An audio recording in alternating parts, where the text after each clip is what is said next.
Hello, good evening, students. Today's transcription number back of 147 on the speed of 100 words per minute. Start. Sir, from my little experience of the rural areas, I can say that growing of food is not a paying proposition to the agriculturists unless and until the prices of food grains are guaranteed. Ours is a marginal production, and we have to see whether this marginal production is to be stepped up to the point of self sufficiency, in which case we have to see whether the producer needs any protection, whether guarantees can be given as regards the prices of food grains, whether parity of prices can be maintained for food grains vis-a-vis industrial products in our country. If these factors are not taken into consideration, then, sir, poverty will not be liquidated, and unless and until we take the food problem as the vital problem of the nation, I think we will be day by day disappointed in our attempts to relieve the food situation. The food situation is becoming grave because our fast expanding money economy has put more money in the pockets of the people.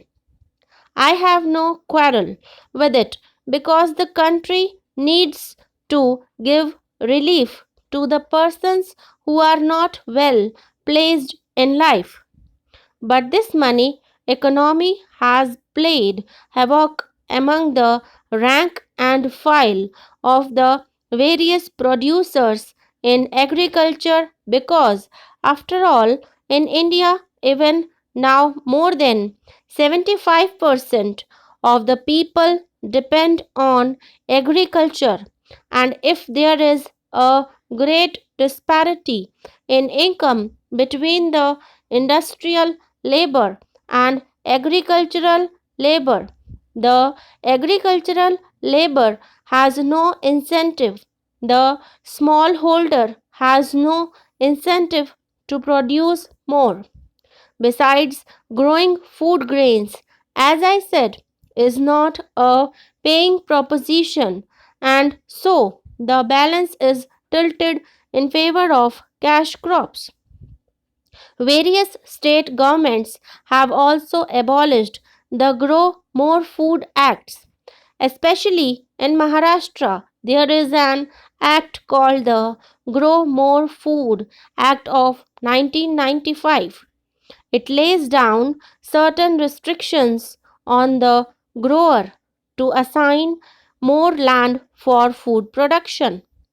That restriction having been removed now, the farmer is an individualist in his crop planning, and he does not care what crop the country needs, but he cares more for whether the crop is a paying proposition. It is a natural human tendency that unless and until the business is remunerative, nobody follows it seriously. Though this tendency is found not only in India but everywhere, yet the agriculturist faces this question all the more. Sir, our revered Prime Minister made a nationwide appeal that India should follow cooperative farming.